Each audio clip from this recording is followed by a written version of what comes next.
சடையவர்மன் சுந்தரபாண்டிய தேவரின் தொண்டைமான் படை.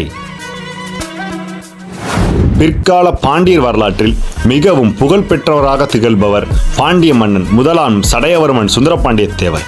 எம்மண்டலமும் கொண்டருளிய சுந்தரபாண்டிய தேவர் எல்லாம் தலையான பெருமாள் என பல புகழ்மொழிகளை பெற்று பாண்டியர் அரசினை ஒரு பேரரசாக மாற்றினார். இவ்வேந்தரது ஆட்சி காலத்தில் பாண்டிய அரசின் ஆதிக்கம் சோழ நாட்டை கடந்து கொங்கு நாடு, ஆந்திரம், சேரநாடு என தென்னகத்தின் பெரும்பாலான பகுதிகளில் பரவியிருந்தது. தன் வாழ்நாளெல்லாம் போர்க்களங்களில் செலவிட்ட சடையவர்மன் சுந்தரபாண்டியன் சேரர், சோழர், போசலர், கன்னட நாட்டு சோமன், சிங்களர், கோப்பெருஞ்சிங்கன், வாணர்கள், தெலுங்கு பல்லவர்கள் முதலானவர்களை வெற்றி கொண்டு வாகை சூடினான்.